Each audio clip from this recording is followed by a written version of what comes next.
Siegmund! Siegmund! Where are you racing to? The most charming woman in Vienna has invited me for dinner. Her more charming husband is on his way home this very minute. Jump in, Ziggy. I diagnosed liver cancer today. I'll never get used to my patients dying. Well, get used to it, young Dr. Freud.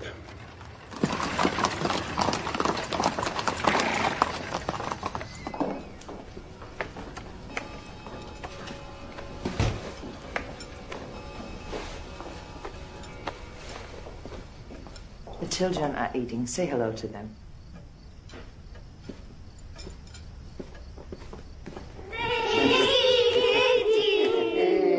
My little chickens. See what I mean, Ziggy? He hardly talks to me.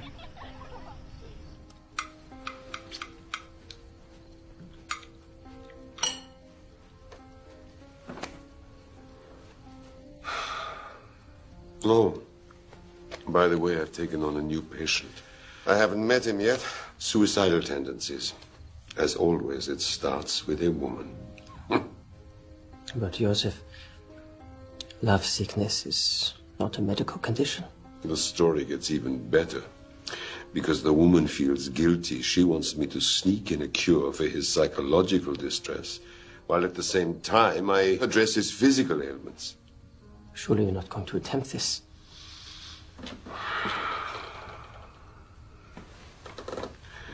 I have already agreed. Why? I don't even know myself. Perhaps I need a challenge like this. You cannot say no to this woman. She could persuade a horse to lay eggs.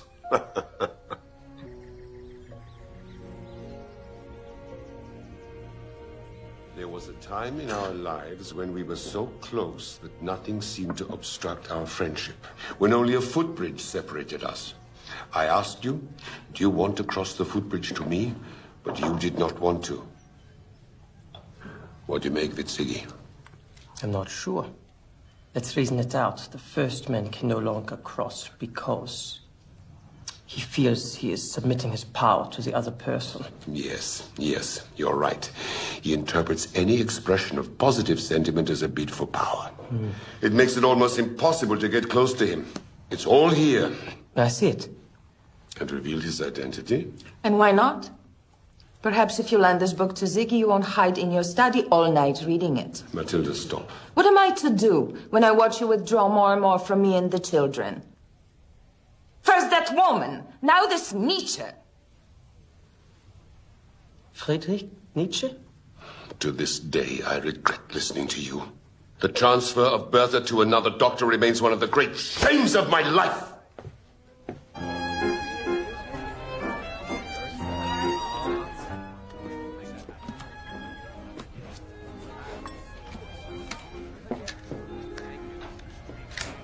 You know, part of me holds some strange hope that by helping this bizarre creature overcome his own suffering, I might defeat my own.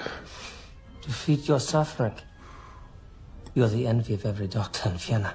One feels things at 40 that one cannot possibly know at 25. I must stop him from leaving. I must be away. Perhaps if you had fully disclosed yourself to Nitsche, you might have engaged him. Once you gain his trust, he might open up like a steamed clam. I think I know a way, Ziggy. I will persuade him that he is the only one who can help me. And then what? Then I will reverse the roles. He will once again be the patient, and I will be the physician. And what happens when Nietzsche turns to you to cure his despair? Ziggy, I'm convinced there's something healing in unburdening. Look at the Catholics. Their priests have been offering confessions for centuries.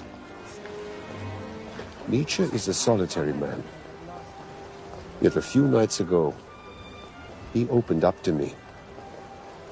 A real plea for help. Help me. What you saw in his unconscious desires. Those that, if they were liberated, could scream for help in daylight. The goal of my talking cure is to liberate those buried desires, to allow the patient to ask for help openly.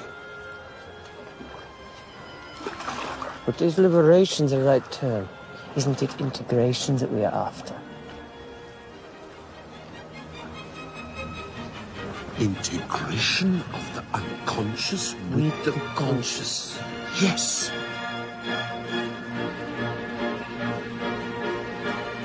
Yes, Seigneur.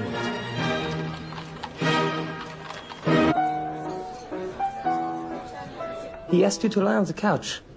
Why? He said it was the best way for recalling memories. Interesting. He is honoring his contract, but offers no support.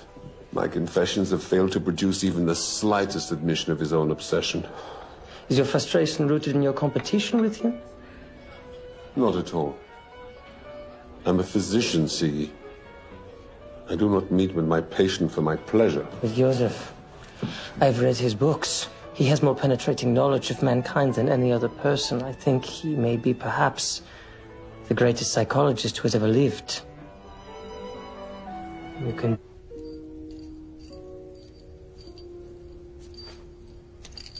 Perhaps you are not capable of being hypnotized. Perhaps. I didn't tell you she left some of Nietzsche's letters with me. And? He berates me for feeding at the trough of lust. And all the while, he himself, just like me, is rummaging through the trash of his own mind. If you think he should be answerable for his falsifications, may I remind you of your own, of the deceptive premise of your arrangement with him. Of the two patients in this relationship, I have become the more urgent case. One. You're wide awake now. Where am I? Where am I? Everything's all right, Joseph.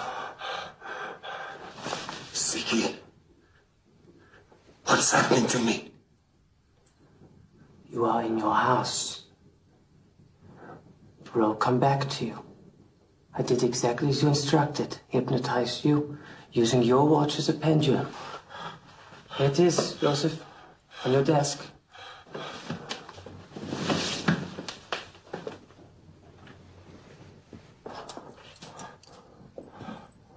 Yes. Yes.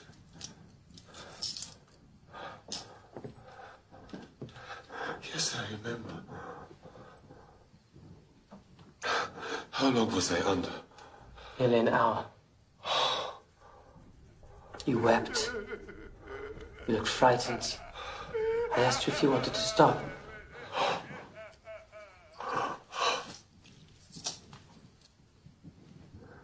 Now I know what it would be like to live differently.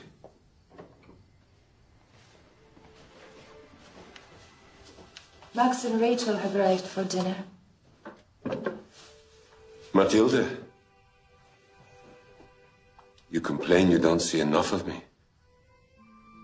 Yet when I'm here, you want to desert me?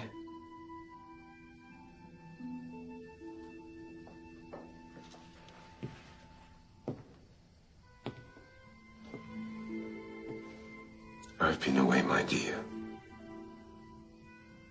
But now I am back. I'm glad you're here.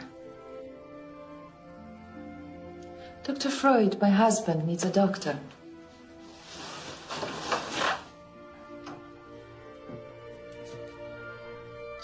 Your health, my boy. And to you, Max. Very well. Joseph. Cheers, young man.